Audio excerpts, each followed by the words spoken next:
नमस्कार, स्वागत है आप सभी का नई कहानियाँ के इस नए वीडियो में। आज हम हिंदुओं के महापर्व महाशिवरात्रि की व्रत कथा के बारे में बताने जा रहे हैं। तो चलिए शुरू करते हैं, लेकिन उससे पहले अगर आप इस चैनल पर नए हैं तो चैनल को सब्सक्राइब जरूर कीजिएगा, ताकि आने वाले समय में और भी इसी तरह की रोचक कहानियाँ इस चैनल पर आपको मिलती रहे। एक समय की बात है, प्राचीन काल में किसी जंगल में एक गुरुद्रुह नाम का एक शिकारी रहा करता था, जो जंगली जानवरों का शिकार करता था और अपने परिवार का भरण पोषण करता। एक बार शिवरात्रि के दिन जब वह शिकार पर निकला, संयोगवश पूरे दिन खोजने के बाद भी उसे कोई भी शिकार नहीं मिला। उसके बच्चे, पत्नी एवं माता पिता को भूखा रहना पड़ा। इस बात से वह चिंतित हो गया।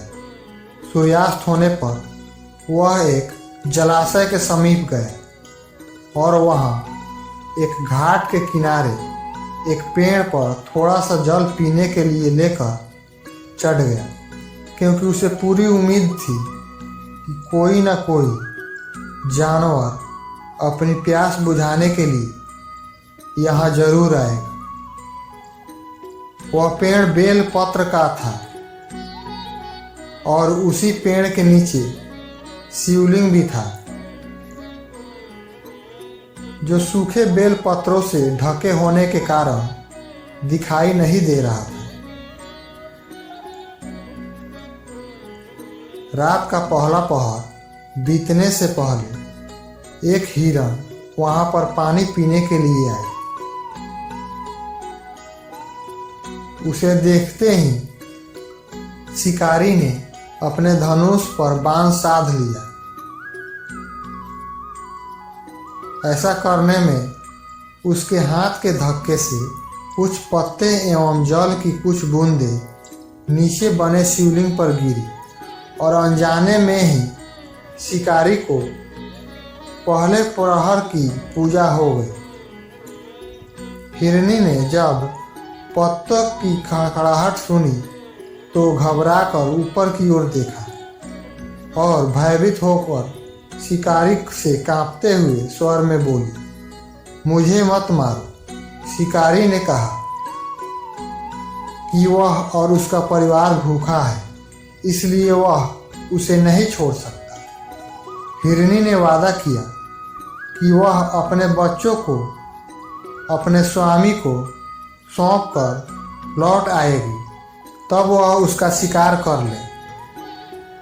शिकारी को उसकी बात पर विश्वास नहीं हो रहा था। उसने फिर से शिकारी को यह कहते हुए अपनी बात का भरोसा करवाया कि जैसे सत्य पर ही धरती टिकी है, समुद्र मर्यादा में रहता है और झरने से जल धाराएं पर गिरा करती है, वैसे ही वह भी सत्य बोल रही है। क्रूर होने के बावजूद भी शिकारी को उस पर दया आ गई और उसने जल्दी लौटना कहकर उस हिरनी को जाने दिया।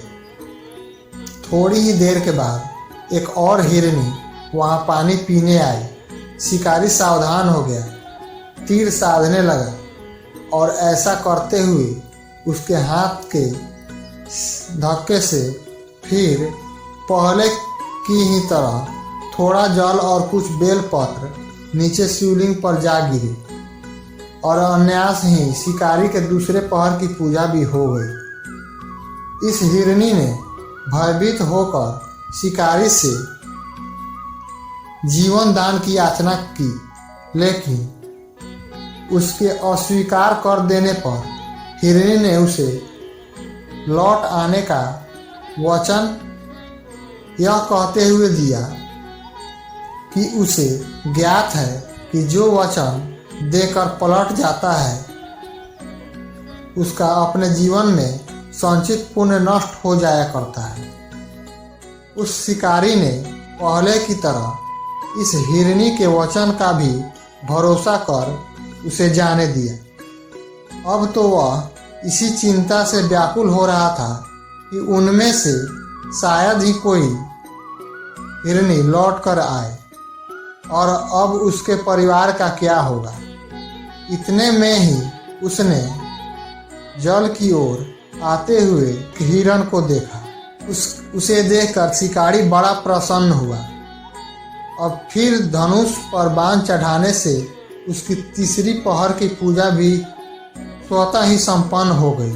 लेकिन पत्तों के गिरने की आवाज़ से वह हिरनी सावधान हो गई। उसने शिकारी को देखा और पूछा, तुम क्या करना चाहते हो? वह बोला, अपने कुटुंब को भोजन देने के लिए तुम्हारा वध करूंगा।